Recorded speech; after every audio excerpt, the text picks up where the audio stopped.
you can't be either Neo or Agent Smith. Not only do you need your ammo, but that ammo is kind of pointless if you don't have the proper tools to use it with. So right now would actually be an excellent time to go to your local gun shops or your local Rule King. Head to that gun barn and start investing in some firearms and plenty of bullets. Plenty of bullets. Right here is my Smith & Wesson M&P 15 Sport 2. Yeah, that sight's right on the money. So, tell you what, truthers, and my fellow Americans. Go tell that long-time liar. Go and tell that midnight rider. Tell the rambler, the gambler, the backbiter. Tell them the God. Tell them the God. Cut them down.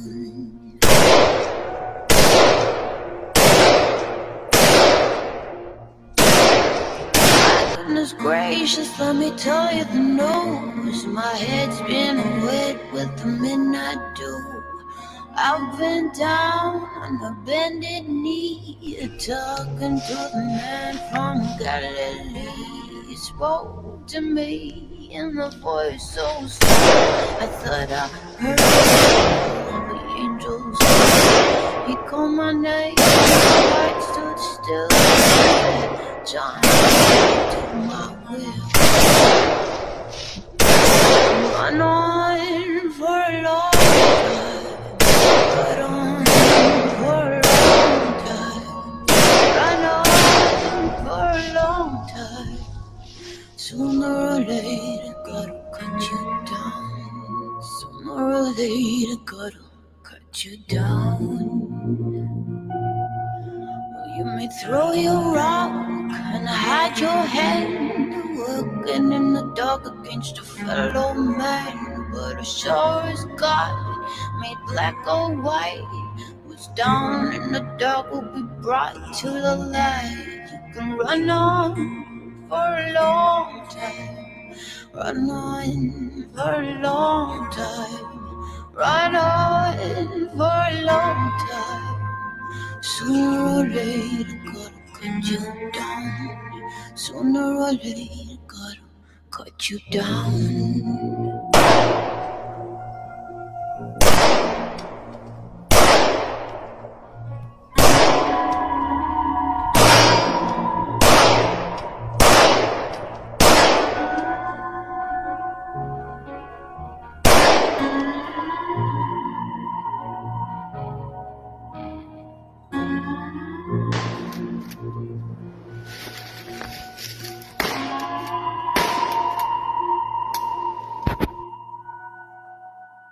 Tell him the God's gonna cut you down.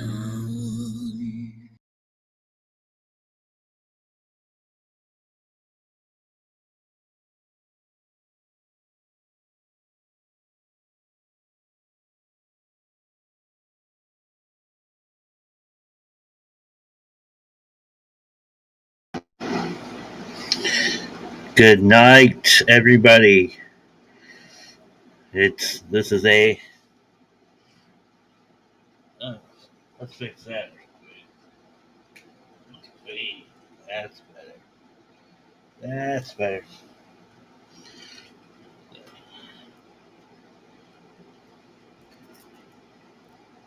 There we go. Welcome to the Truther Odyssey, where we seek the truth in a world full of disinformation and indoctrination. There we go.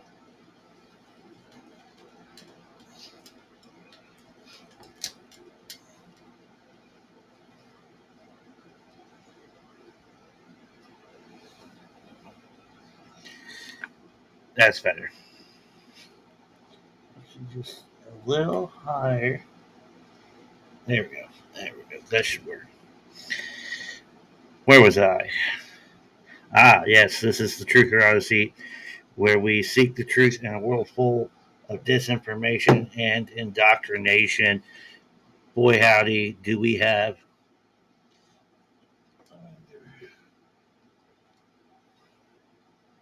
There we go. I like that. That looks a lot better. Where you got an interesting one, and I think this is anytime something interesting is going on that involves UFO disclosure, we'll do special episodes called The Truth X Files. So this is The Truth X Files, episode 1. We are simultaneously, through the wonderful power of Rumble Studios, we are live on Rumble, Locals. This one's stomach's, I kind of feel sick for what I'm about to say, but there is now a Truth or Odyssey Media YouTube channel. So we're on YouTube as well. We are also live on Facebook. But here's the deal. Anybody who's watching this comes across this on Facebook and on YouTube, you will not catch this entire live stream. Rumble will get all of this. I believe I'll have this on Locals as well. Yeah, I think I will keep it on Locals. Uh,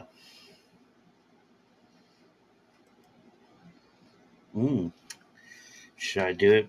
Hide it behind the secret that I have behind the Locals paywall? No, I'm not that big of a douchebag. We're not going to do that. I'm better than that. Before I get too carried away, I need to get a drink of this beer. Mm-mm.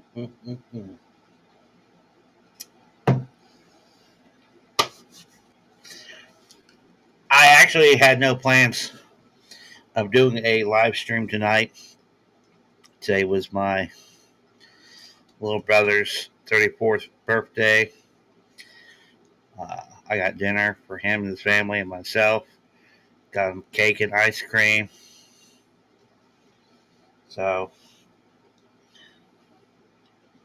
had a good time. We just talked about our dad and laughed quite a bit. I really enjoyed it. One housekeeping matter.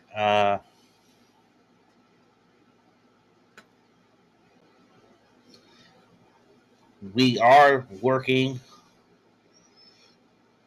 on a Truth or Odyssey shirt.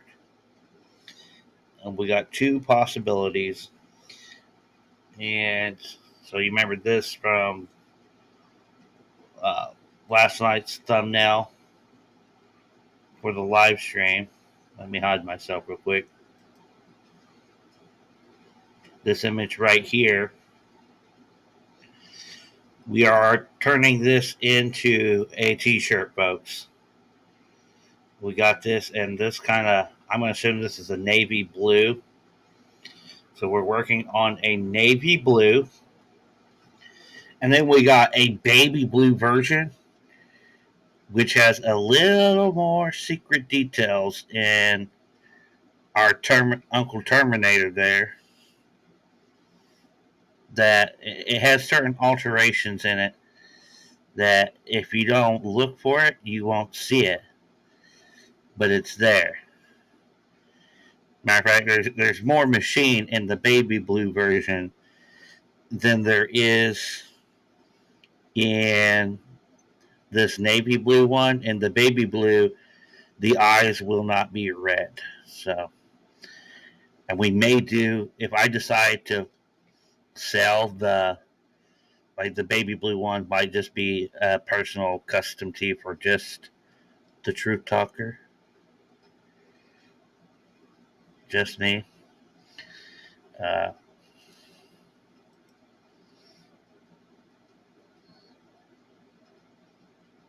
if I do decide, like, talking to my sister-in-law, like, hey, maybe we'll do this as the baby blue one as a special edition for a limited time.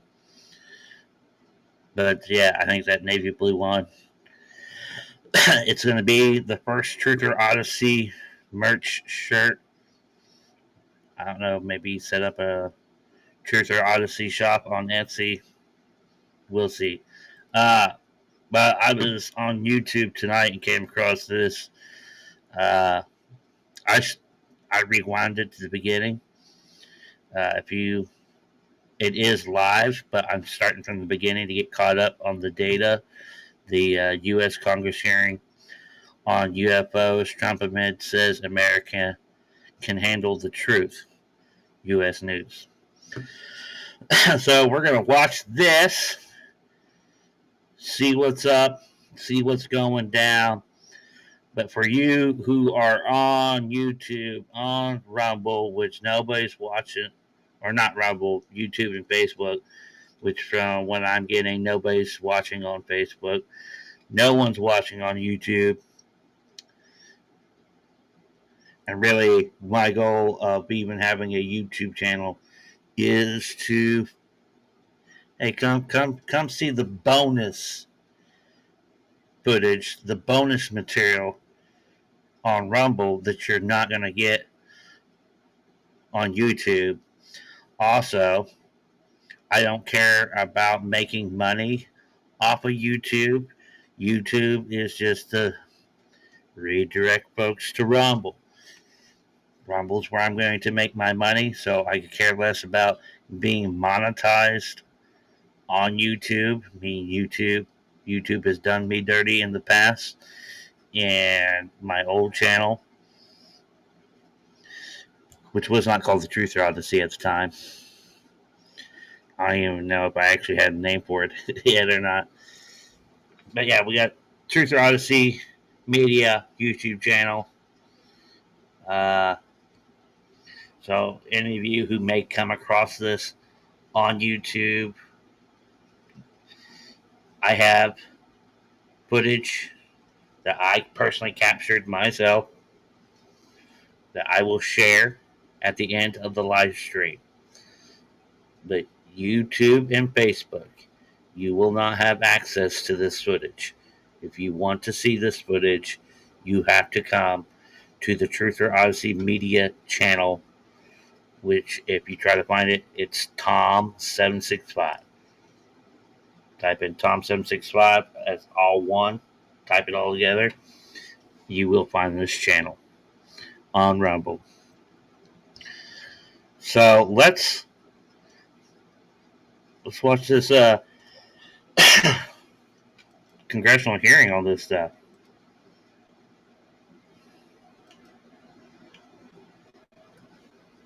Let me get this pulled up for y'all. I'm gonna sit here, watch it with you, maybe chime in every once in a while, give my commentary. I'm gonna drink and smoke cigarettes. So never discussed the incident again. I didn't have an exchange with him, but I believed it to be part of a special access program. Believed it to be part of a special access program. The information in the video, and which now realized couldn't share that openly with.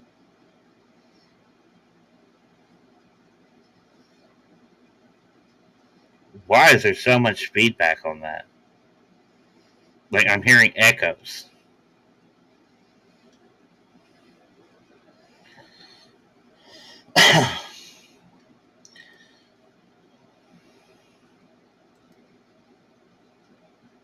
The recipients realized he couldn't share that openly with the recipients of the email account. Again, tell us what happened to the email account. Again, tell us what happened to the email. Something is weird. Time, my personnel were participating in a pre-deployment neighborhood.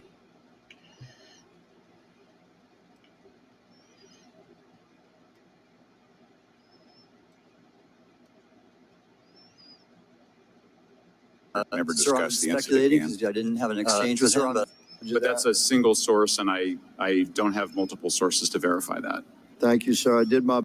Does that summarize to you the types of craft that we're discussing today? Sir, that is a general morphology, historically speaking, of Okay, UAP. so those descriptions are very different craft. Is it your assessment that they would come of different origins? It's possible, but it's also could be in sense a matter of utility. And let me just say for the record, I never read the report that or the article that Mr. Schellenberger put out. The reason That's a good point. We're just referencing it. Yes, sir. For descriptive purposes for the American people. Mr. Schellenberger, in this report, it's just striking to me that regarding the descriptions of experiences with these various craft, several of them include biological effects and several do not. Are you familiar with what I'm talking about? Yes. Okay, so spheres and orbs, triangular craft, and irregular or organic craft include some descriptions of biological effects, including feelings of unease, electronic device malfunctions, long-term psychological effects such as anxiety or insomnia have been noted, feeling of being watched, a shared awareness with the triangle craft, and under the irregular and organic craft, biological effects include physical sensations of warmth or cold and unexplained smells and psychological distress. So these are very specific descriptions of the reactions of human beings, which allegedly have been noted from a study here, a report. All of those experiences would have been described by the sources that the author used. I'm not sure I understand. This is a very broad description of biological effects, and it's striking to me that they are present with relation to some types of craft, but Right. absent in others. This would require a great deal of research and study. Can you explain that? My understanding is that this is the database is very large. It includes both the images, the videos, the still images, as well as the human intelligence, the reports, the raw data from individuals having these experiences. So in answer to your question, yeah, I mean, I think we're looking at a very large amount of data collected over many decades. And that data is held by the Department of Defense? Well, I will say that after I published, I was told that this program, that the USAP was actually managed by the Department of Defense, but held at the White House. Roger But that. that's a single source, and I don't have multiple sources to verify that. Thank you, sir. I did my best to trick an answer out of you, but I was partially successful. Madam Chair, I yield. Thank you. I now recognize Mr. Frost for 5 minutes of questions. Thank you, Madam Chair. In addition to serving on this committee, the Oversight Committee, I also serve on the Science, Space, and Technology Committee, where we often discuss how essential data and evidence are used in science and used at departments such as NASA. During a hearing, NASA Administrator Nelson affirmed the importance of NASA in helping us to understand UAP. Mr. Gold, if the government doesn't have the data it needs on UAP because, say, someone who saw something is concerned about stigma, public backlash, et cetera, or maybe there's just not good systems in place, how are we supposed to ultimately figure out what's going on? Yeah, thank you for the question. And let me compliment Administrator Nelson that there wouldn't have been a UAP independent study team if it wasn't for his leadership and courage. We're talking about data and where we can get data from. As I described, NASA has whole archives of data, much of which I believe will likely have information that will help inform UAP. We need only look. And again, in an era with AI and ML, we can relatively quickly and easily go through it. So I think it's something that we should encourage NASA to do. However, per Chairman Grothman's comment about UAP focusing on national security sites, I believe there's something, sir, that you may have heard of called sensor bias. that because we've got more cameras, more monitoring of national security, we don't know how extensive UAP activity may be over civilian areas. And this is to the second part of your question, where we're not collecting the data. We're not collecting sufficient data from pilots. We're not collecting sufficient data from civilian and commercial activities. And this is, again, where ASRS, I think, could substantially change that, get the data out there, and allow us to do good science. Yeah. Thank you. I mean, on the data, I'm a really big proponent of transparency. But obviously, there's always a little bit of balance that we have to have in government on transparency as well. I mean, last year, NASA appointed a director of UAP research in response to the recommendation by the independent study team. In the final report, there's a quote: "Despite numerous accounts and visuals, the absence of consistent, detailed, and curated observations means we do not presently have the body of data needed to make definite and scientific conclusions about UAP." Can you just talk really quickly about that balance of security and transparency? So I can say, having served at NASA, it is the most transparent organization I've ever been in. When we would have conversations of executive leadership, things would leak out almost instantly. So I can assure you, intentionally or not, NASA's very transparent. I don't know if many of you worked with engineers or scientists. They love to talk. So I believe that NASA is a paradigm of transparency, but we must have the ability and the data to be able to be transparent with. And if we're not gathering that, if we're not looking at it, then we can't bring NASA into the game and get to that good science that you need. You know, it was about a year ago, I was touring a facility with a pretty senior government official. We went by a certain hangar and they said, yeah, that's, a company leases that out. We don't really know what's going on in there. We have no way of knowing what's going on in there. And there was a few of those, in fact, while we were driving around this facility. To what extent do you think that some of the UAP out there comes from off the books or unauthorized experimental aircraft? I mean, I think probably the vast majority of UAP are drones, experimental aircraft, weather conditions, which is, again, why I say if we review the data, I think we're going to discover a lot about things we weren't even thinking about. But there is a percentage that isn't.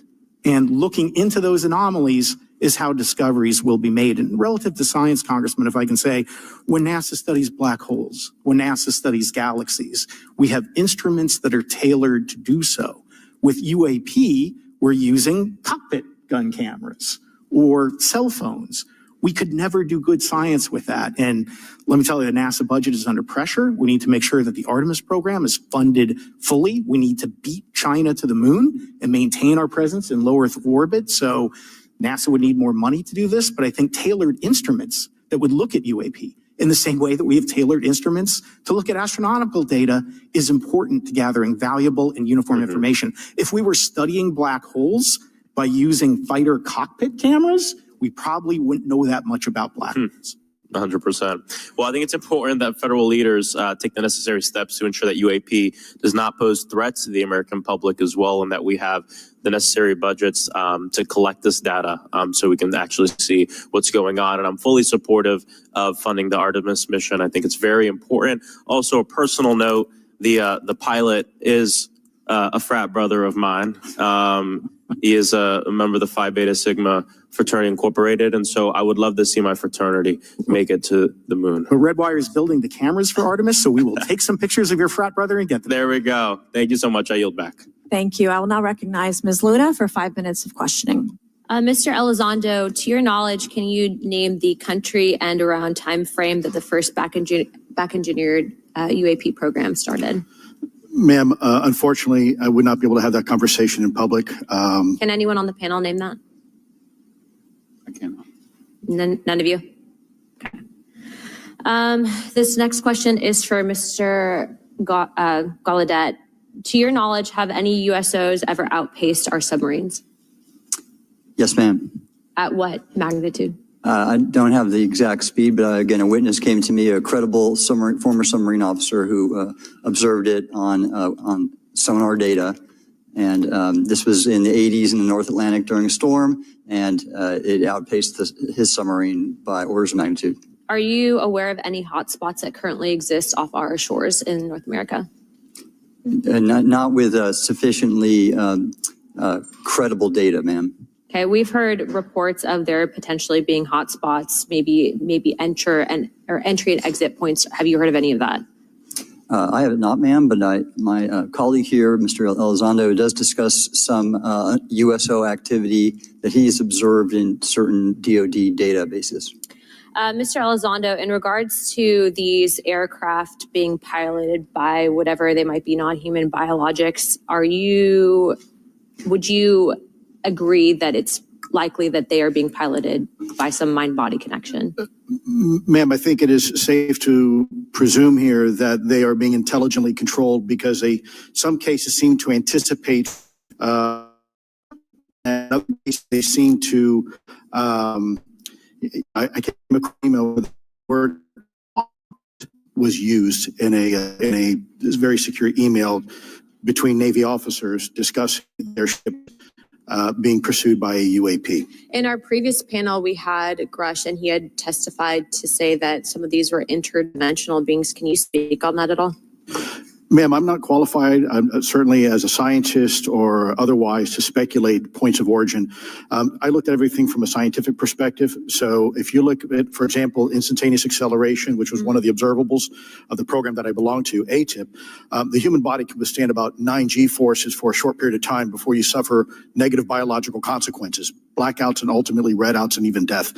Comparison, our best technology, the F-16, which is one of this older platform, but one of our most highly maneuverable aircraft, manned aircraft made by General Dynamics, can perform about 17 or 18 G forces before you start having structural failure, meaning that the airframe begins to disintegrate while you're flying. The vehicles we're talking about are performing in excess of 1,000, 2,000, 3,000 Gs. So would it be safe to infer that they're living craft? I'm not prepared at this point to state for the record, is something alive or not, because even that definition is hard. There was a time in science we thought that life required oxygen, and we now know that's not true. There are anaerobic bacteria that thrive in oxygen environments that lack oxygen. And also same with photosynthesis. When I was in college, I was told everything is derived from photosynthesis as a form of energy. In reality, that's not true. There are things that live off of chemosynthesis. So we're constantly having to reevaluate our understanding of what the definition of life is. Mm-hmm. Do any of you ever come across reports from people that claim to have firsthand experiences with these entities, whatever they might be, or these aircraft, and then as a result, whether or not they're religious, find that these things will automatically disappear? Anyone, this is open to any of you on the panel. So just real quick, because I'm running out of time. Lou? Ma'am, I've always been a nuts and bolts kind of guy. When I was at ATIP, I was focusing more on the performance characteristics and less on the potential occupants. Okay, the reason I ask is because it seems like, just based on our conversations, that we've had people that say that there are good and bad of whatever these things are. And so my concern from a national security perspective is A, that true? B, are you guys hearing the reports of that? And C, I think moving forward in regards to technology, Mr. Gold, if you can answer this real quickly, some of these aircraft, it seems that they are operating off of energy that we don't currently have. But just yes or no, in your opinion, if we were able to obtain that, would that impact humanity for the better or negative? Would certainly save us some money on funding on Artemis. Definitely. And this is a national security issue, that if there is such technology out there, we're not the only country that might have access to it. We don't want to be on the wrong end of technological surprise. Okay. Thank you guys for your time. All right, thank you. I will now recognize Mr. Garcia for 5 minutes. Thank you, and I apologize for stepping out. My governor is here upstairs, so I'm trying to get in between meetings, so apologize for that. I want to just start by just asking everyone on the panel or witnesses, and I had a chance to read all the testimony before, but just to set the agenda, just if we can go down real briefly, do you believe, just for the record, that the federal government, any part of the federal government, is knowingly concealing evidence about UAPs from the public? Yes, sir. 100%. Yes. Yes. Thank you. I also want to just go down the line. I know many of you have already said this, but just for the record again, just briefly,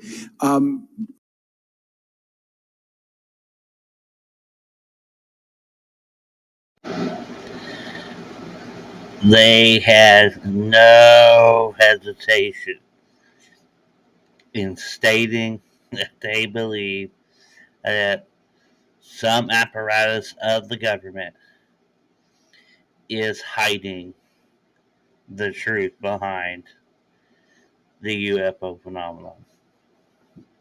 100%. I thought that was funny.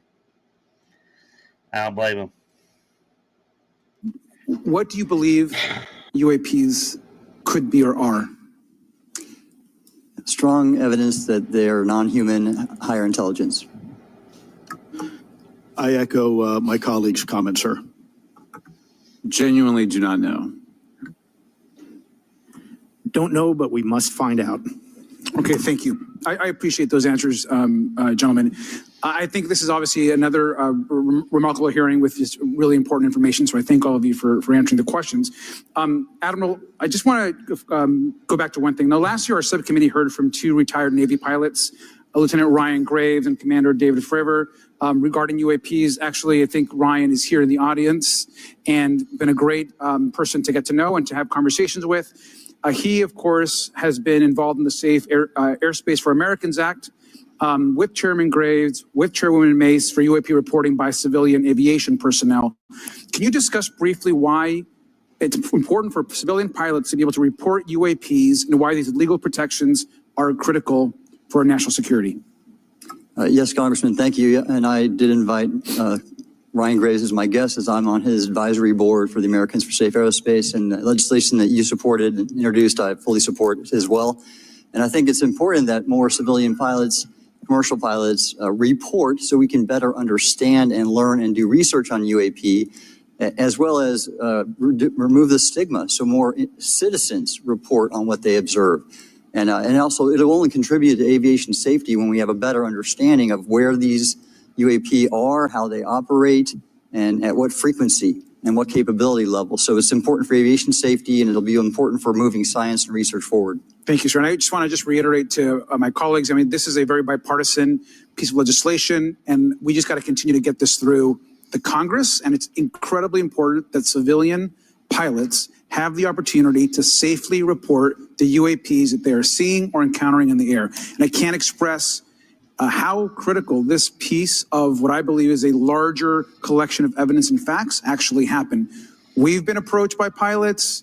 I've talked to folks that have been engaged with our office and others, and there is still enormous stigma.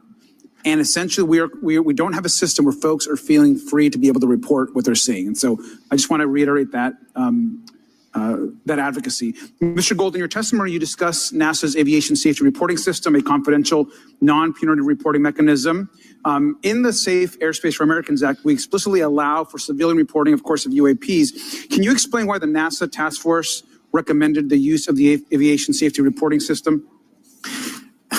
The Aviation Safety Reporting System is an existing system that is trusted, that has taken hundreds of thousands, now millions of cases.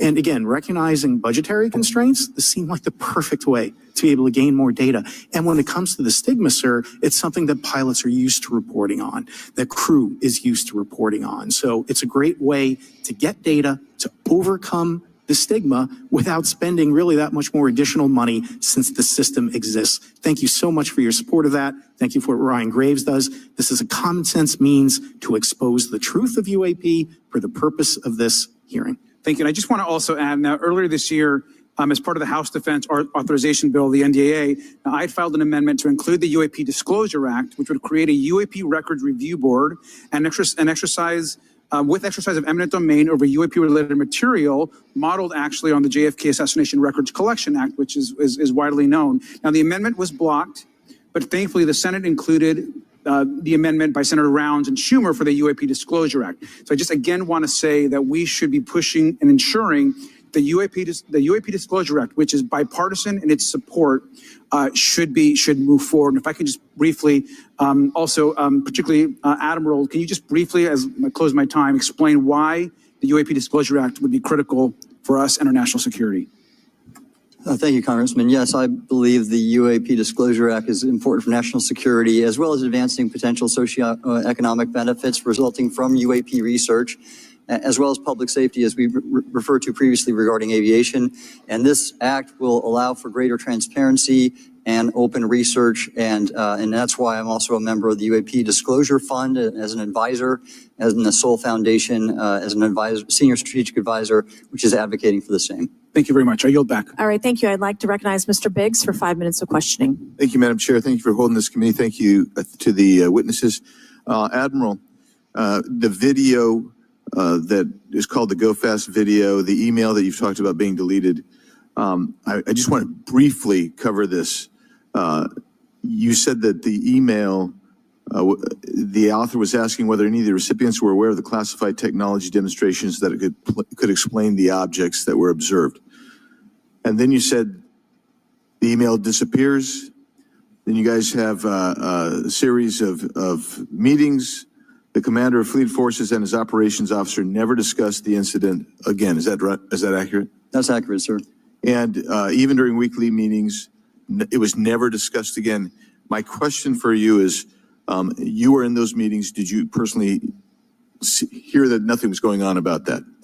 Yes, sir. I was in those meetings. And did you make inquiries about that? No, I did not, sir, because I inferred, since I had been read into other special access programs, that this UAP video was part of one that I was not read into, or any of the recipients or the author of the email, and that an intelligence agency basically pulled it back and instructed the author of the email, hey, this is, you just conducted what they call spillage into a lower classification level. And when that's done, the procedures are basically to remove any of the communication. You're going to silo it.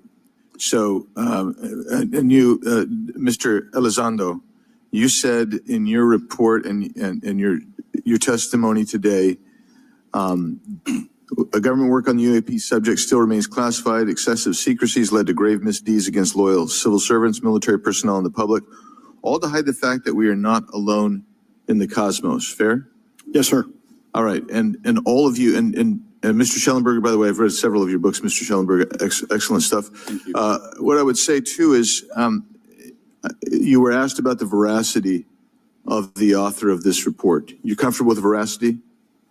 Yes. Okay. And then, and I'll get to you in a second, Mr. Gold. We'll talk about Kuhnian and Lakatoshian scientific advancement and how we're obviating that through these processes. But we'll get to that in a sec. Because what I want to really get to is the ultimate question it really becomes this.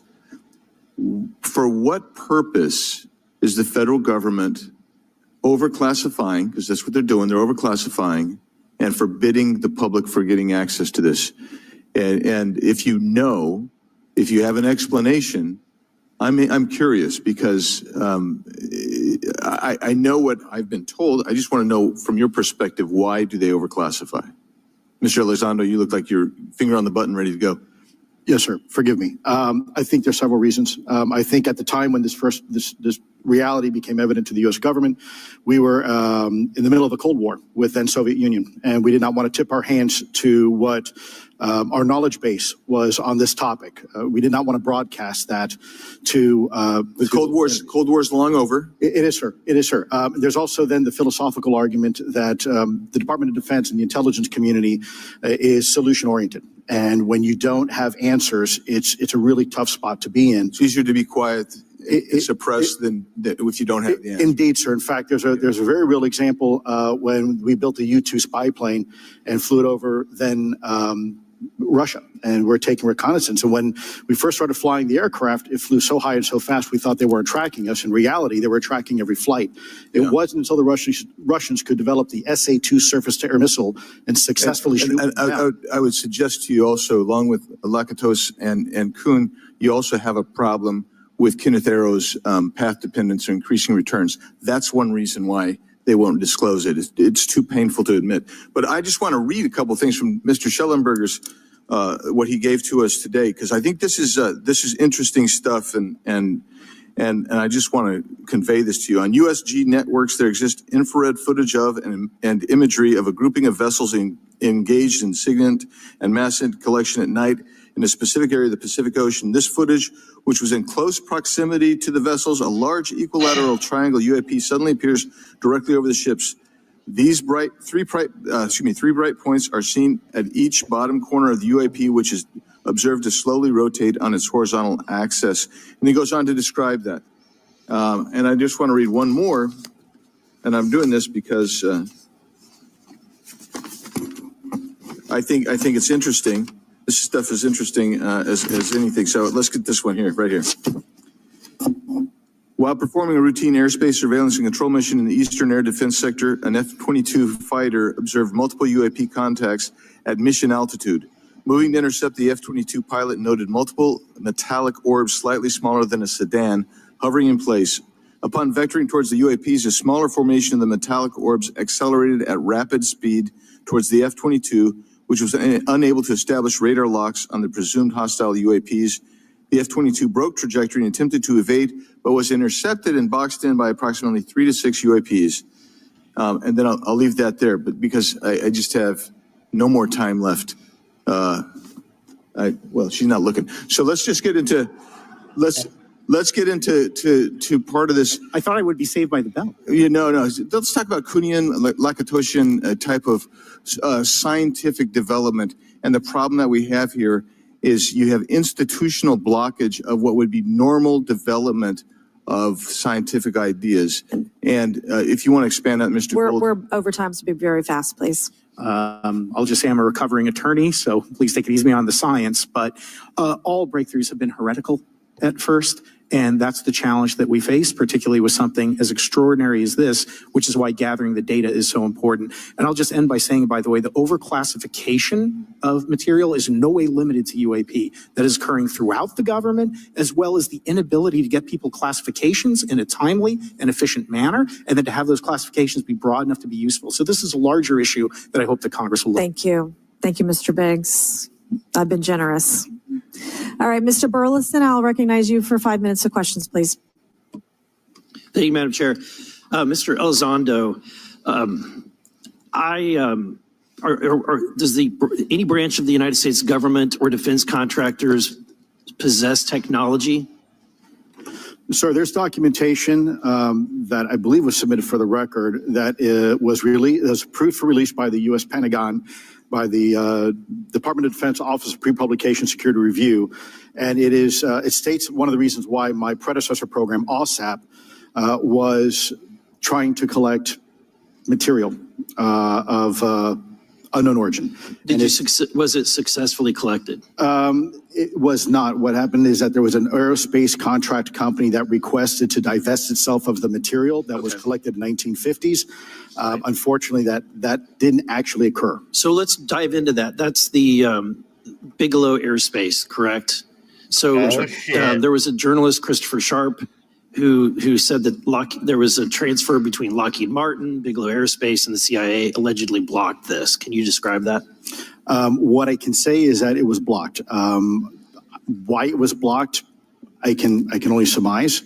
I was part of some conversations later on with some of those contract personnel where they had told all of us that is accurate.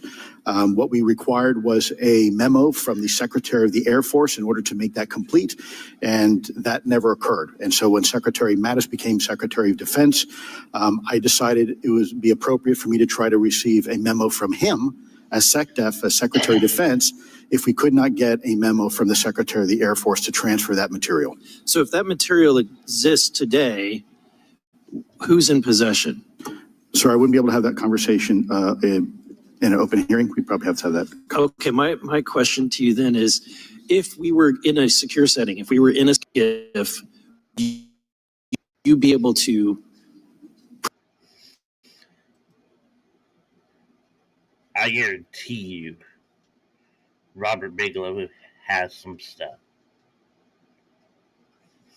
You know, I've watched Jeremy Corbell's documentary on Skinwalker Ranch, and I bought every season of The Secret of the Skinwalker Ranch. I mean, Skinwalker Ranch shirt. Put this on just for this live stream. I already own the new season, so when the new episodes come out, the day after it airs on television, I can go on Prime and watch the new episode. and Robert Bigelow and Bigelow Aerospace. I guarantee you, if anybody has anything material from UAPs or whatnot, that son of a bitch has got it. What's fascinating was the fact that Lou just said that he cannot openly discuss it. So, as the congressman just said, this happened in that last one, right? With Goresh and the pilots. They had to do it in a skiff. It is illegal for me to tell you this. This is classified. So in this setting, I cannot tell you. I can tell you in a skiff. And here we are again. I need us in a skiff. I'll tell you in a skiff. Not in public. Can't tell you in public. Provide or get access to something, whether it's visuals or material that we could put our hands on, or biologics that would convince me, that would show me that we have non-human origins. Sir, that decision would not be mine. That would be to the gatekeeper still in the U.S. government. And who would so if you were in our shoes, where would you go from here? How would you get that information? A lot of times we just don't know who to ask because we don't know where to go next. So if you were in our shoes, where would you go? Well, I'd prefer to answer that question in a closed session. However, we established Aero for that very purpose. And unfortunately, under its previous leadership, it failed. So one would hope that they would have the authorities necessary to do that. Let's hope that this new iteration of leadership will be successful. In the discussions, it's simply about material, or is there discussion about It was previously testified that there was biologics that were collected. Are you aware of any of that? I am, sir, aware of the reporting that biologics have been recovered. Again, my focus was more nuts and bolts, looking at the physical aspects of these phenomena, how they interacted around military equities and nuclear equities. So I'm certainly not a medical expert. I would not be able to probably provide you a whole lot of value in that simply because I don't have the expertise. But was anything described as that we have possession of bodies? Yes. Is it multiple types of creatures or? Sir, I couldn't answer that. I can tell you anecdotally that it was discussed quite a bit when I was at the Pentagon. The problem is the supposed collection of these biological samples occurred before my time, in fact, before I was even born. And was this part of the Lockheed Martin discussion, or was this the biologics is a completely separate? Separate yet related. Okay. Has anyone made contact? Sir, I'm sorry, could you specify? Has there been to your knowledge, any communication with a non-human life form?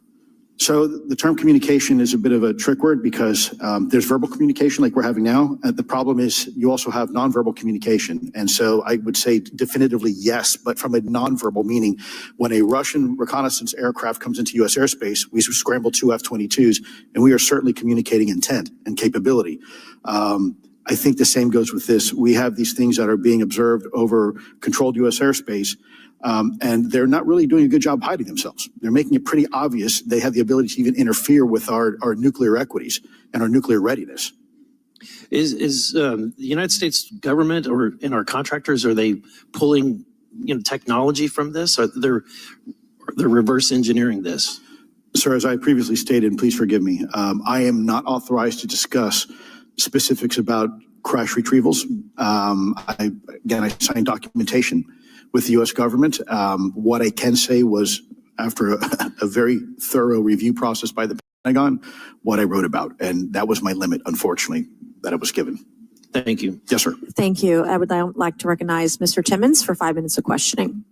Thank you, Madam Chair. Mr. Elizondo, you just said something interesting. You said they don't seem to be hiding.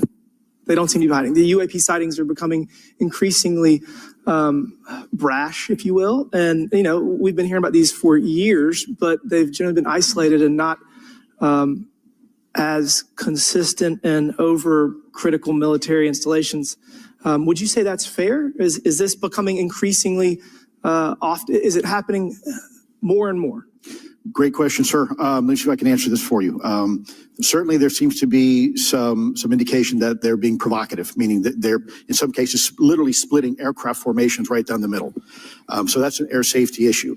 The question is it the frequency increasing? And really the response is, it depends. Yes, it's possible that there is an increase in frequency, but it's also possible that there's heightened awareness now, and there's also more pervasiveness of technology out there that's collecting this information and that can record this information. So we're not quite sure yet if it's actually an increase in numbers of these events, or is it that we have better equipment now that to record these things, and we have a better ability, if you will, to analyze these things. And that's my next question. It seems that a lot of these sightings occur near military installations. Do you think that these UAPs are intentionally targeting military installations, or do you think that we have increased abilities to monitor surrounding the military installations? Sir, maybe both.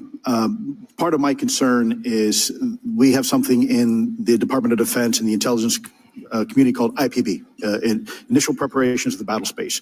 And we use equities like ISR, intelligence, surveillance, and reconnaissance, or other type of equities and technologies to prep the battle space.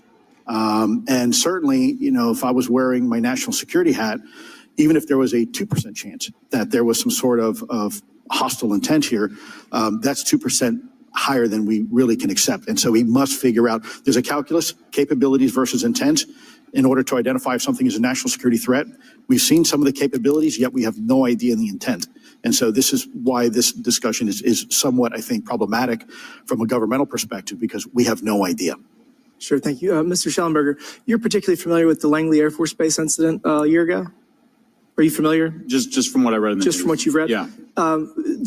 I would imagine a large percentage of the American population became aware of that with the Wall Street Journal article. Would you agree with that? Yes. And were you aware of that incident prior to the Wall Street Journal article? No. To the rest of the panel, was the Wall Street Journal article the first time that y'all were made aware of what was essentially an over 2-week UAP frenzy over Langley Air Force Base? Were y'all aware of this prior to the Wall Street Journal article? Anybody? Show of hands. Yes, sir. Dr. Guyette, could you give me how did you become aware of it? A colleague of mine who I referenced previously, Chris Mellon, he wrote an extensive article about this, that there were other incursions of drones over Langley before this, as well as many, many military installations over the last 5 decades.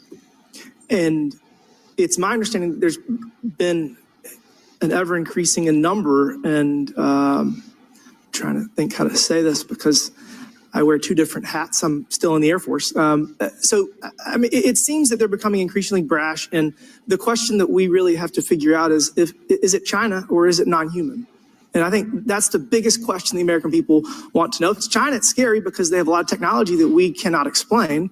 And if it's non-human, that's scary because we don't know the intent. Would you say that's fair? Yes, Congressman. And in fact, I really believe that we should use this hearing as a catalyst to improve and bolster our air defense capabilities and our maritime domain awareness capabilities, because obviously there are holes in it, whether it be UAP of non-HI direction or NHI direction, or like as you say, sir, China or any other adversary. Are you all aware of any task force at the Pentagon or in the national security apparatus that's trying to assess the answer to that question? At the current moment, sir, no, but this is a great point. From 2020 to 2022, there was a UAP task force in the DoD succeeding where Mr. Elizondo worked, led by Jay Stratton, who had the first comprehensive whole of government approach to UAP, which involved pathways to declassification and to increase transparency, as well as assessing the national security risks of UAP. This was a really well-established approach, and we have all advocated that something like it return. I'm running out of time. The last thing is that we need authorities. The law enforcement, military do not have authorities to actually engage, and we need to Congress needs to act to give those authorities to local law enforcement and the military so they have clear guidelines on how to assess these issues going forward. I yield back. Thank you. Thank you. I'd like to recognize Ms. Boebert for 5 minutes of questioning. Thank you, Madam Chair. Now that we have all been cautioned in this committee hearing that the mention of Pentagon's Immaculate Constellation program could put us on a list, well, I already find myself on many lists, I'm sure. So I speak my mind often, so why not just keep going with it? May as well just go all out and say it. The earth is flat, birds are government drones, and we've never set on foot on the moon, and Joe Biden received 81 million votes in the 2020 election. So let's just see how many lists we could get on here today. But Mr. Schellenberger, I wanted to ask you, I think I understand from this hearing that you would agree that classifying information like this is not in the best interest of the people. Is that correct? Yeah, I mean, with the caveat that, of course, I would support classification necessary to protect secrets essential to national security, but I think it's pretty obvious that there's overclassification. Overclassification, yes. And so in most instances, if they can't tell us what, do you think at some point they'll at least tell us why?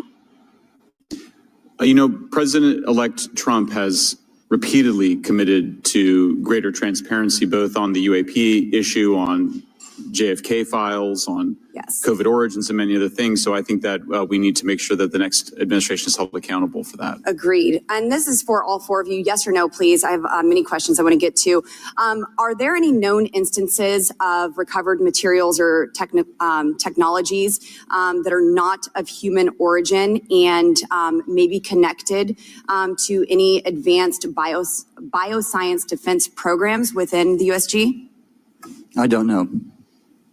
I wouldn't be able to answer that, ma'am. I don't know. I don't know. Okay, so there are rumors that have come up to the Hill of a secret.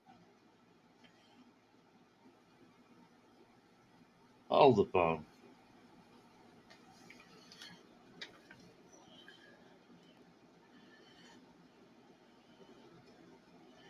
Okay, so somebody's streaming this live, but the footage isn't live itself.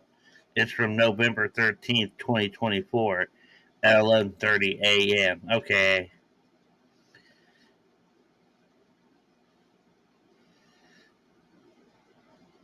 Because I'm thinking, man, this is, they just called him President-elect Trump. There's no way this is live.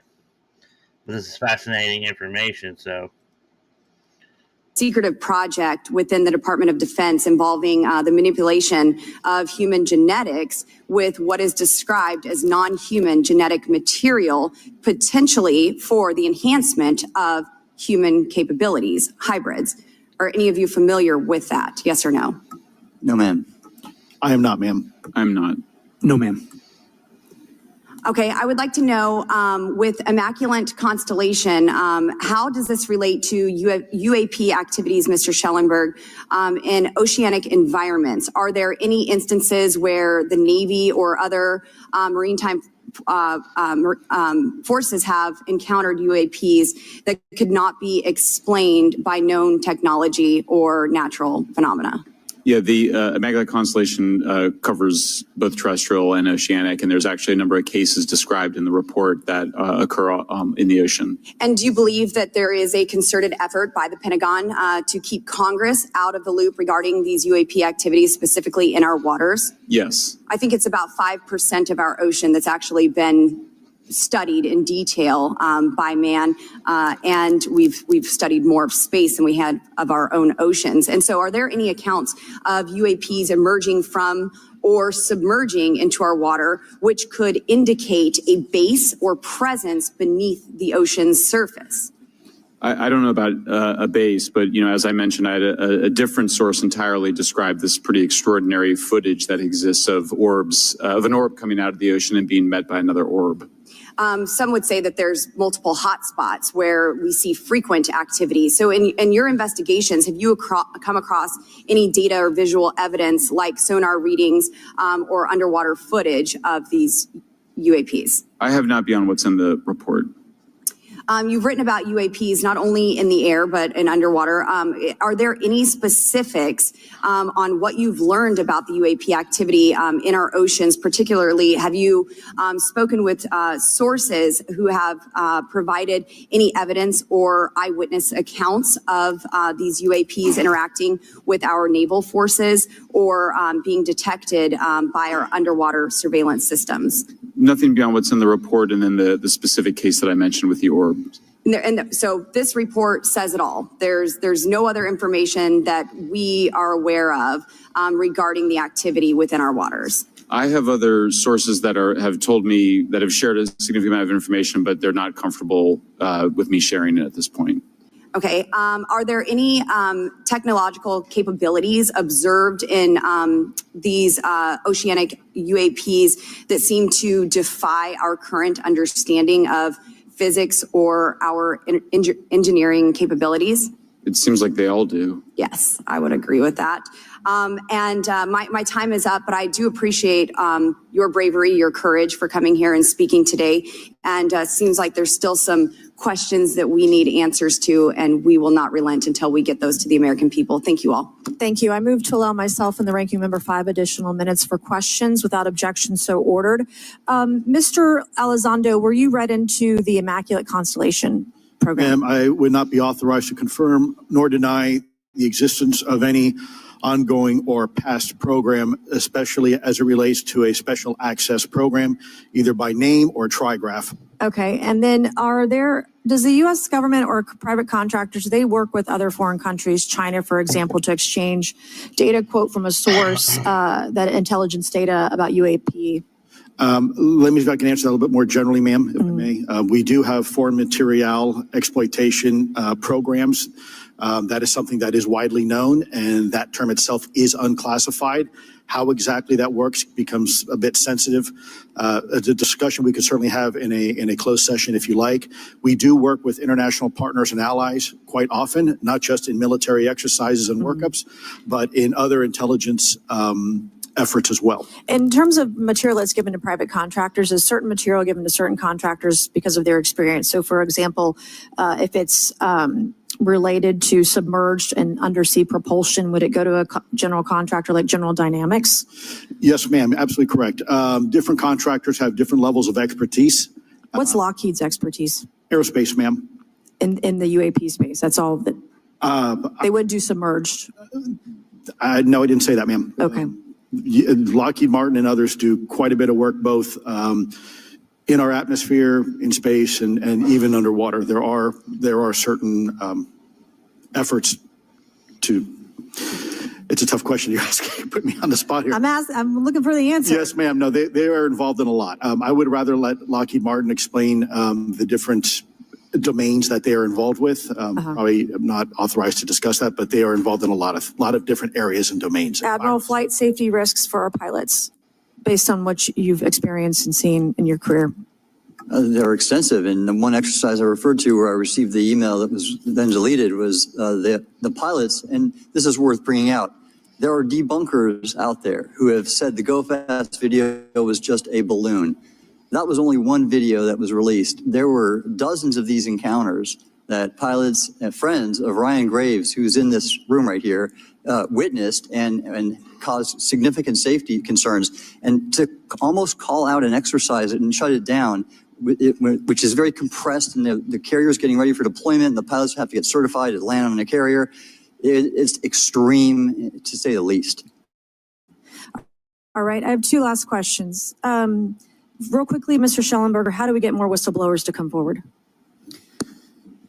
Well, this hearing is very important, and obviously, I can't encourage whistleblowers to obtain information, but I can guarantee that I will protect them and go to prison to protect their identities if they come to me. Yes, sir. Okay, my last question. The first hearing we had on this, I'd never been briefed on UAPs or what they were, biologics, non-human, et cetera. How would you define, each of you, my last question, how would you define non-human biologics, non-human intelligence? What are we actually talking about? Admiral, and we'll go down the I don't think it's a stretch when you look at the diversity of life on this planet and the size of this universe to think that there will be more diverse, higher order, non-human intelligences throughout the universe. And that's probably what's visiting us. I would take the scientific approach. The definition would be the ability to react to a stimulus in a manner that requires an intellectual thought process. I just don't know. I think we must be modest in our assumptions that we're looking for intelligence. That could be biological, it might not. Non-biological, but what non-biological intelligence, what does that mean though? Artificial intelligence, ML, machines. We assume that all intelligence would be like us. And every time we look out in the universe, we are humbled relative to what we don't know in terms of the forms of intelligence and what it may take. I can assure you, I probably can't ask you your question, but I think the ultimate answer is going to surprise us all. And then Mr. Garcia, you had a few closing remarks. And I know we're about to hit votes here, so I'll be brief. Just, I want to thank you all for being here. I want to thank Chairwoman Mace especially for holding this important bipartisan hearing. And I want to thank all the committee members that are interested in this topic. I think our commitment to all of you and all the folks that have contacted us, and certainly to the advocates and the pilots, is that we need to continue investigating UAPs.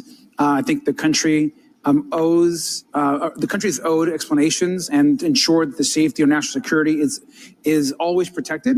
This is a conversation and questioning that must continue. So I'm very grateful to all of you. And I also just want to add, just personally, I think it's really important for me. Two things guide my questioning and my observations on UAPs. One is we should always be guided by facts, science, and data, and stay. Intelligence, and then, as you mentioned, the retrieval and the any knowledge of what country these things originated in? No, I have no idea. Okay. Okay, I will now recognize Mr. Burchett for 5 minutes of questions. Thanks, Chair Lady. I request unanimous consent to enter into the record documents provided to us.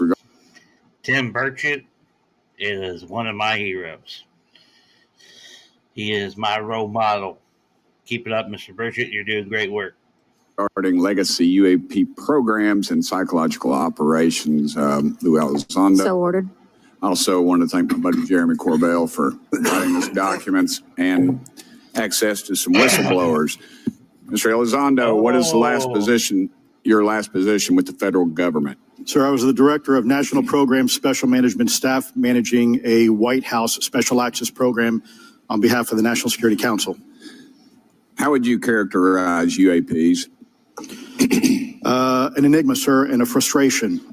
We're talking about technologies that can outperform anything we have in our inventory. And if this was an adversarial technology, this would be an intelligence failure eclipsing that of 9/11 by an order of magnitude. Are there classified Department of Defense materials related to UAPs that you believe could be safely disclosed to the public without compromising national security?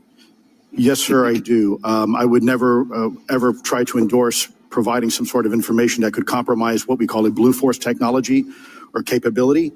But I do believe there's a lot of information regarding this topic, and I've been very vocal about it, that should be shared not only with the public, but most importantly, with members of Congress. Are you familiar with my friend David Grush? Absolutely, sir. I had the privilege and honor of working with him myself several years ago at U.S. Space Force. Last year, as you know, he testified that the U.S. has run a multi-decade UAP crash retrieval and reverse engineering program. Would you agree with that? Yes, sir. Are there UAP programs operating without proper congressional oversight? 100%. What are they? Unfortunately, sir, I would have to have that conversation in a closed session. I know you said that, and a lot of people are frustrated with those kind of answers, but we're asking those kind of questions so you all know what the heck we're up against. You also mentioned in your opening statement that the Pentagon's Public Affairs Office employs a psychological operations officer as a singular point of contact for UAP-related inquiries. Why the heck would they do that? Sure, that's a great question. I would ask the Pentagon. There's a long history here of that individual providing misleading and false information to the public through various news outlets and media outlets in order to discredit this topic. I've personally been victim to it. We have the documentation to substantiate where this information has been absolutely inaccurate, that has been provided time and time again. And it turns out that that individual was also working with former leadership of Arrow at the time as well. And we punish them by giving them multi-million dollars more than they ask for every year. Admiral Gallaudet, you mentioned in your opening statement on an email you received from the operations officer of the Fleet Forces Command regarding unknown objects almost colliding with U.S. military planes. Did anyone respond with knowledge of what the objects were? I received no response, sir. Did the exercise get canceled? The exercise did not get canceled. Why do you think the commander of Fleet Forces operations officer never discussed the incident again? Sir, I'm speculating because I didn't have an exchange with him, but I believed it to be part of a special access program, the information and the video, which we have known now it was. And he realized he couldn't share that openly with the recipients of the email, and therefore the email was pulled from everybody's account. Again, tell us what happened to the email from the commander of Fleet Forces. The day after I received it, and all the other recipients received it, which were all the subordinate commanders of U.S. Fleet Forces, so 1- and 2-star admirals, including strike group commanders, the email was wiped or deleted from our accounts. Okay. And then no one talked about it. All right. Have you specifically had any experience with submersible objects? Sir, I've no personal experience, but I've had witnesses on submarines come to me and say they've seen on sonar data. Correct. Okay. How would you characterize those, and how do they move? The one instance that was revealed to me was in the 80s on a nuclear-powered submarine, a ballistic missile submarine, that the object exhibited the characteristics of a Russian torpedo in terms of its speed of movement and closing rate with the submarine, and then it slowed and followed the submarine slowly in its wake for a period of minutes, and then rapidly exited the scene. And nothing that we know of and technology-wise could replicate that. And the speed of these objects was faster than anything that we have or anybody else has that would be manned. Is that correct? It was on the order of a torpedo. So yes, sir. Yes, sir. But as it exited, well, I don't exactly know how fast a torpedo is, but I expect it does better than my old outboard Scott Atwater, so I'll take that as a yes. Yes, okay. Have you experienced any experience with the All-Domain Anomaly Resolution Office, AARO? Yes, Congressman, as I mentioned previously, I have met with them. Okay. You heard Mr. Alexander describe psychological operations for those contacting the Department of Defense about UAPs. You mentioned a similar influence operation by AARO. Why are federal agencies invested in running information operations about UAPs if they do not exist? Yes, sir. But I'll make a statement on AARO's behalf. They have new leadership. The office has reached out to me to meet again, and I take that as a good faith effort, and we'll see where that goes. Thank you, Chair Lady. I've run over. Thank you. Thank you, Mr. Tennessee. I would now like to recognize Mr. Higgins. Okay. We're going to call quits on that. While listening to that, got a wild hair up in my ass and decided we need to check some shit out. So we're going to Lockheed Martin's website and let's see what we got there, okay? Okay.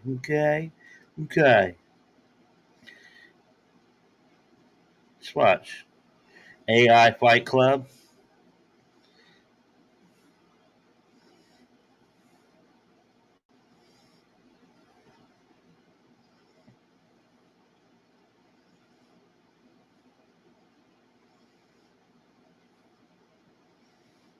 Learn more. What we do, we deliver innovative solutions to the world's toughest challenges, ensuring those we serve always stay ahead of ready.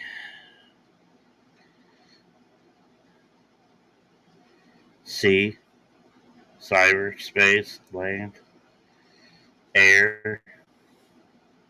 It's because they're a military contractor. They can do aerospace, but they're Lockheed Martin is like one of the 5 suppliers of military equipment. See, look, that's a fucking aircraft carrier, guys. But they do some aerospace. Now that we have Space Force,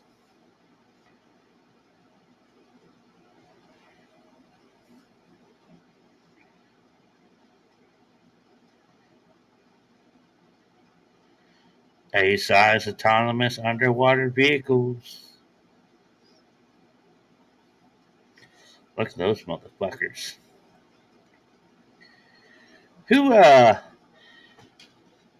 makes the Spectre gunships? Do you guys know? The AC-130s? There's the C-130J Super Hercules. That might be it. You put a fucking weapon system on that.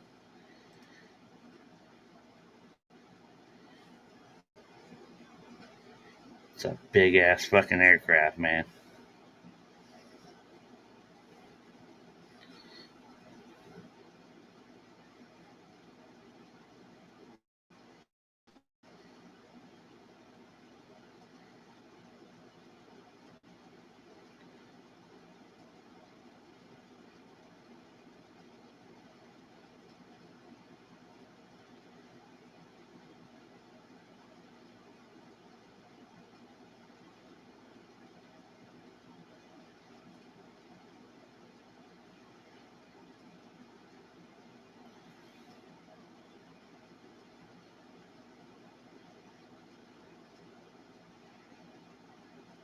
Oh, Coast Guard one.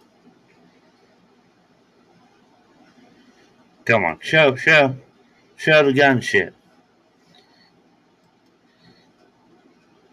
The fucking gunship's where it's at with it. The 130, man.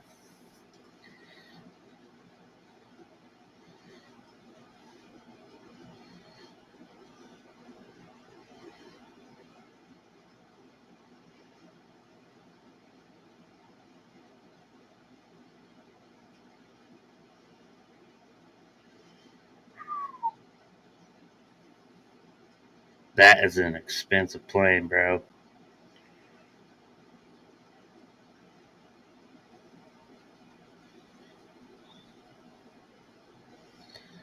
That's insane. So let's get weird. I need to do more homework on that. We should just do a whole episode in the future dedicated to going balls deep on Boeing and Lockheed Martin. I just want to have fun and watch shit with you guys. So, you guys want to see UAP footage of 2025?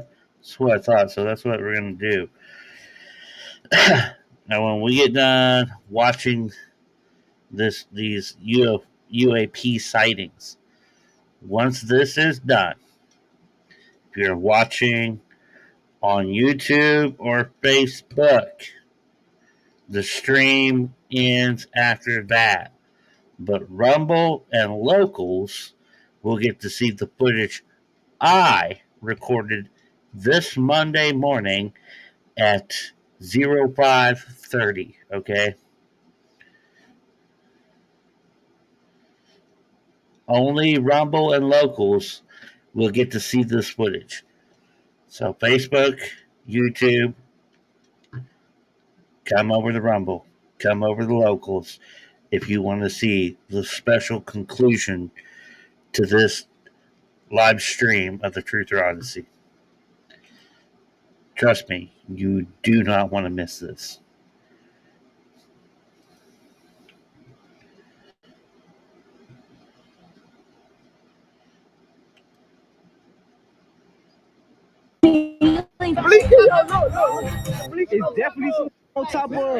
Are you kidding me? While I was on bed rest, there's been like tons of strange sightings, UFOs, plasmoids, all sorts of weird stuff being captured on camera. I know the UFO heads are going to be happy with this video.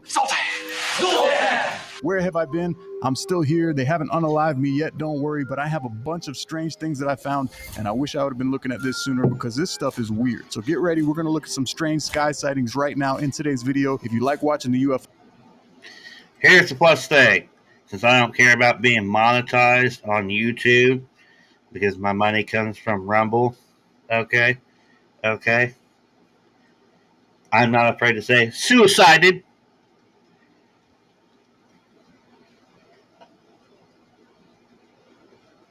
I'm not going to let YouTube tell me what vocabulary to use. Rumble doesn't tell me what I can and cannot say. As long as I'm not calling for violence, I can say pretty much fucking anything. But I'm also a decent human being and practice a little thing called restraint. Only the only thing I don't restrain on is saying fuckity fuck fuck fuck fuck fuck and suicided. YouTube. YouTube's gonna unalive me after this. I'm probably about to get banned on YouTube again. I'm so excited. UFO videos, the drones, the plasmoids, all the weird stuff in the sky. Fuck you, Slap that like YouTube. button down below and let's get to it.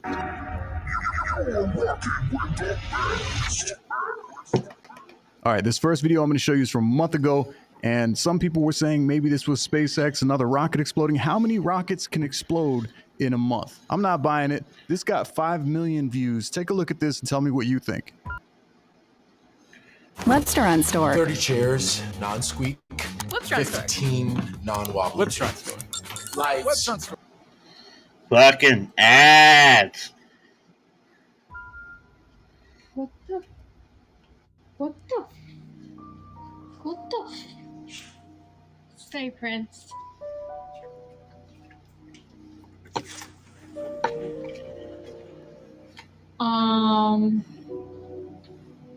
That looked crazy. Is that a plane?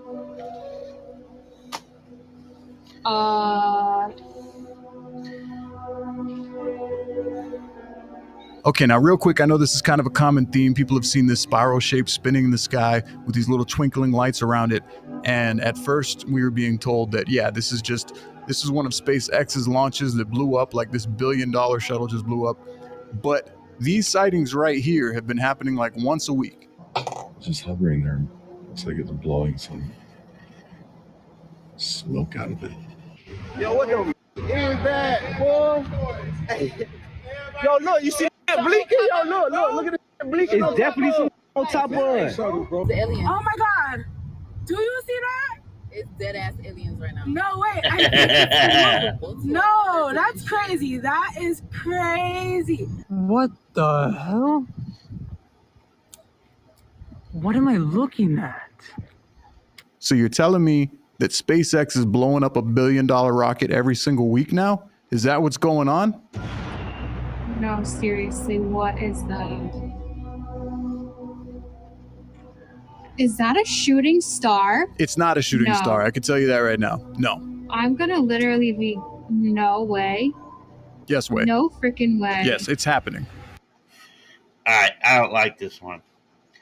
I want to do the commentary, not that motherfucker. God, get Zoom tight. Also, fuck YouTube. God bless Rumble.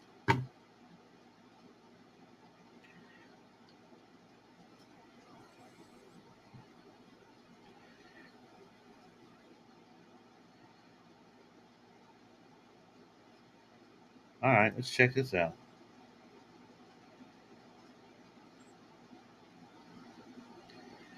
Watch with Max.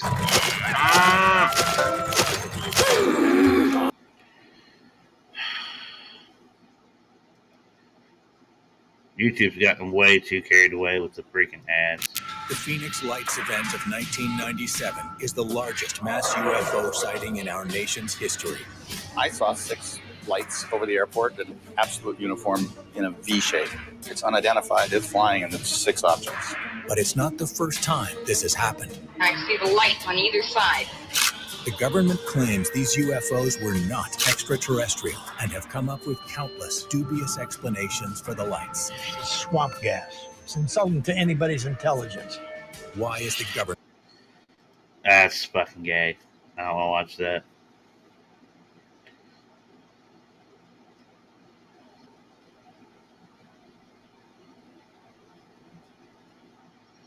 Okay, this looks interesting. Let's check this out.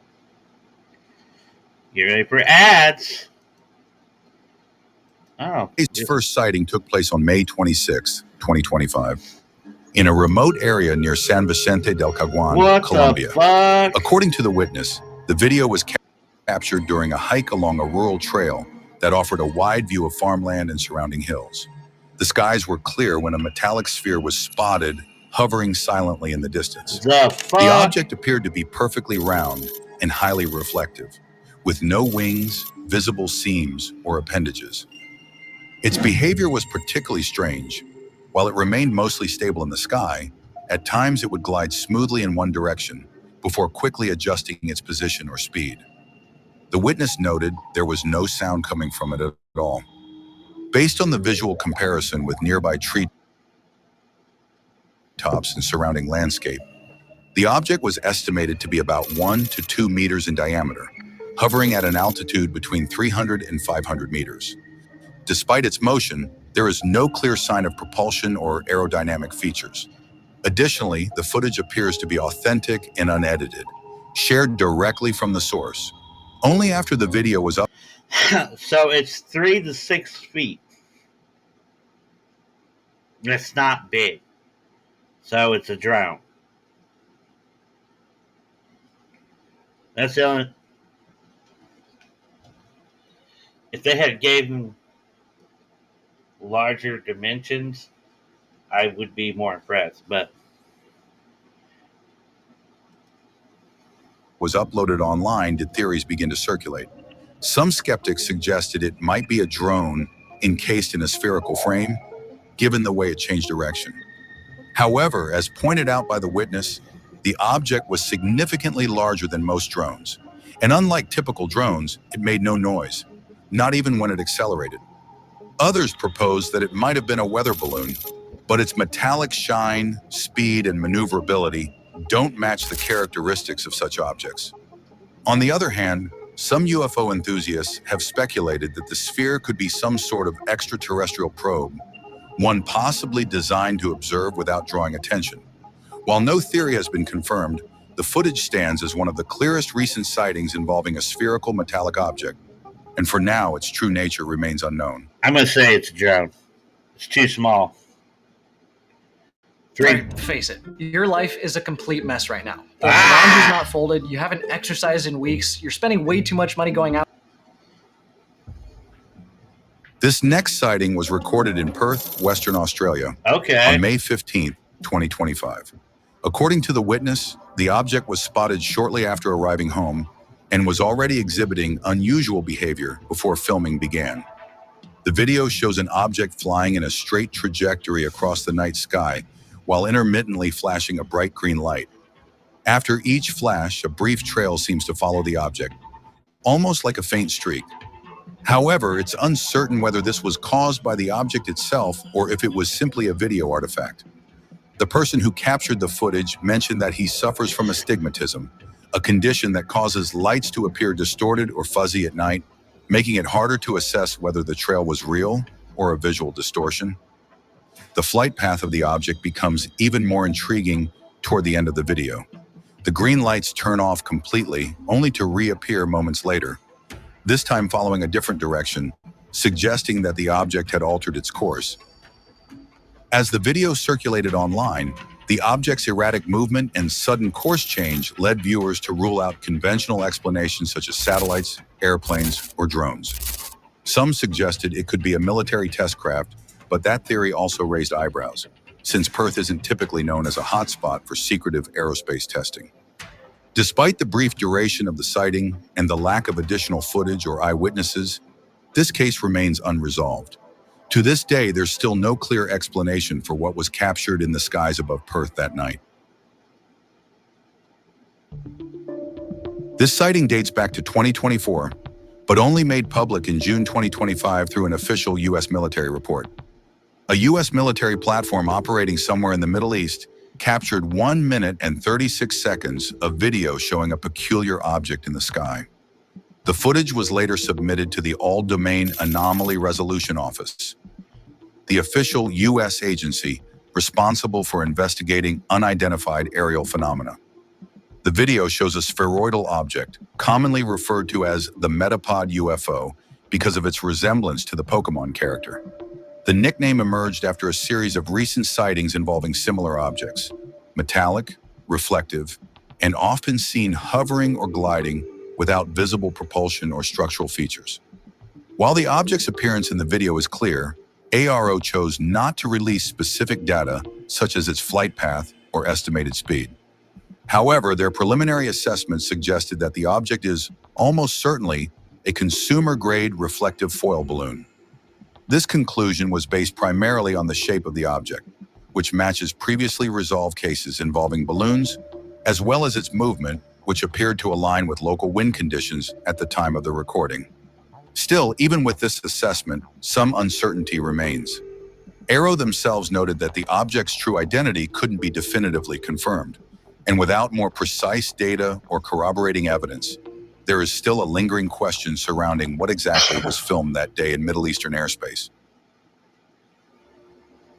This next sighting was shared by a telescope hobbyist from Virginia who captured something unusual in the skies on the afternoon of May 28, 2025. Here we go. According to the witness, he was casually scanning the sky during the day, something he often does to observe birds, planes, and even sunspots, when an unidentified object entered his field of view.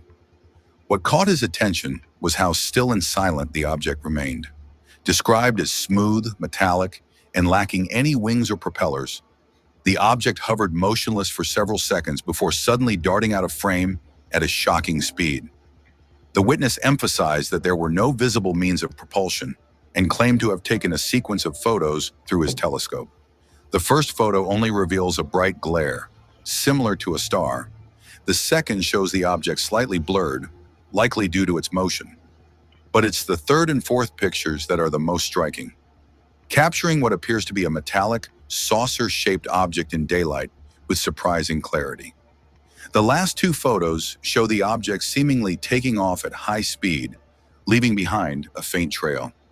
Despite the witness actively answering follow-up questions and confirming the photos were taken through his telescope, some skeptics online suggested the images might have been fabricated. However, no evidence has surfaced to back up those claims. As of now, the sighting remains unexplained.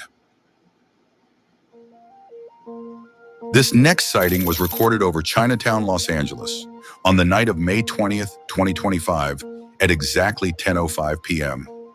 The original poster did not provide any further details beyond the time and location of the event, but the footage quickly caught attention online, earning over 3,700 upvotes and more than 400 comments within just a few days. In the video, a set of flickering white lights arranged in a triangular formation can be seen moving through the night sky. The configuration instantly reminded many viewers of the so-called TR-3B, a rumored classified aircraft that has reportedly been seen on numerous occasions around the world. However, this particular object displayed a noticeable difference. Instead of showing just a single light, I want to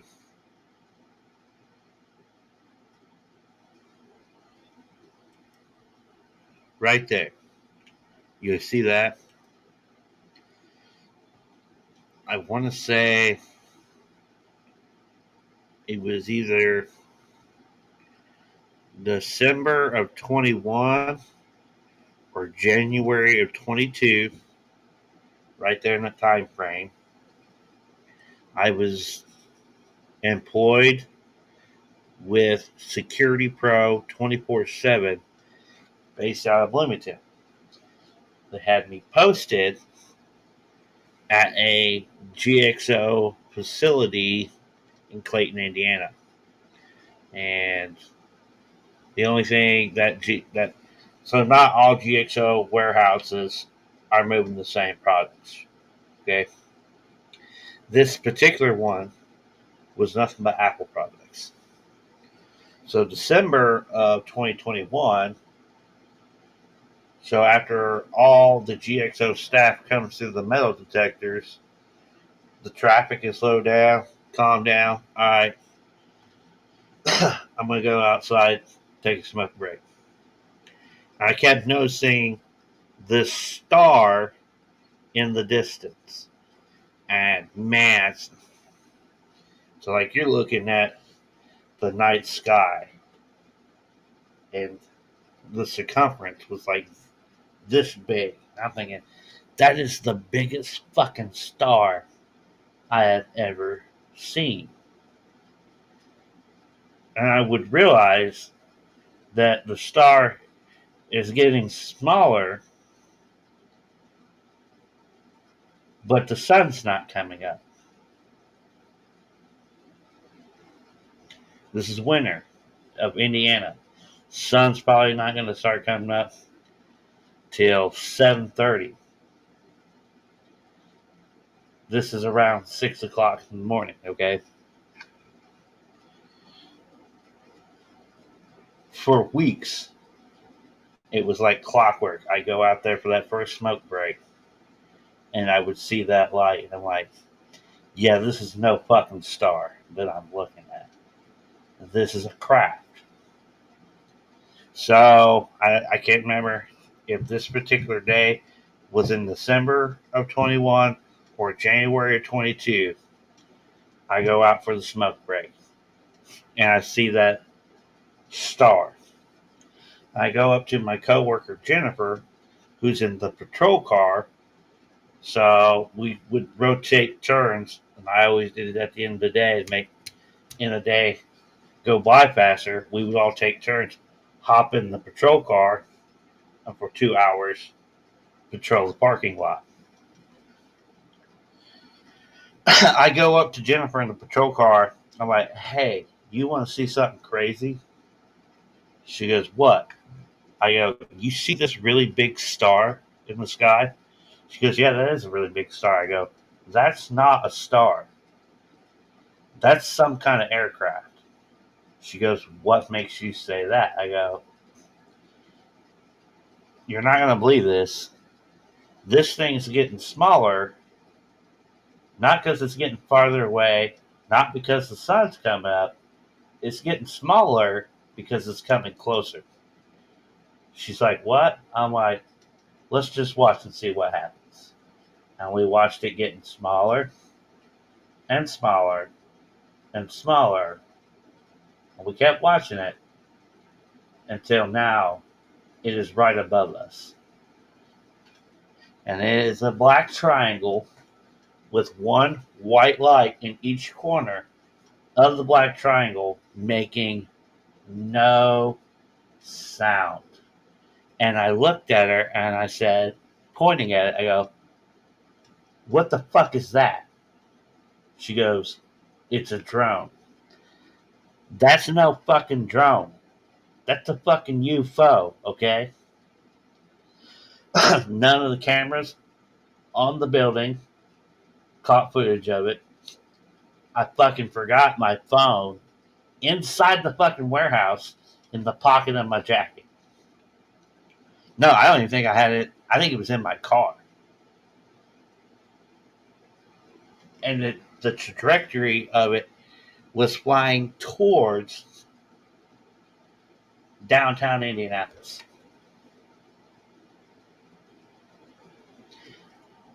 And it was very similar to what you're seeing on the screen with that triangle. Zero sound. This thing was probably about the size of my house, okay? Massive triangle. My house isn't, it's a 2-bedroom house. It's borderline a shack, okay? But when you're thinking bigger than most of the cars in the parking lot would take up a quarter of the parking lot.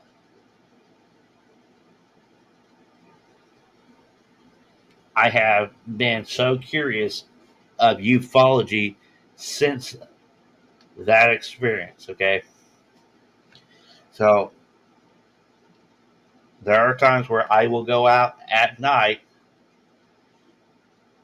There's some truth to the whole spirituality connection, because I can go outside, sit on the back steps to my back door, and I will say the Lord's Prayer and do a meditation to the Lord Jesus Christ to the Father, Son, Holy Spirit, as you tell us, my Bible, Luther Small Catechism, the Concordia, the Lutheran Confessions, crucifix. I'm a man of the Christian faith.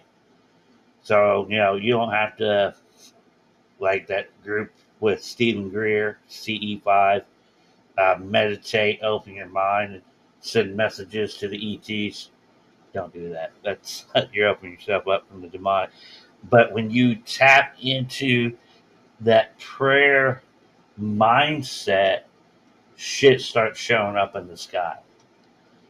And sometimes you don't even need to do that to catch some shit on camera.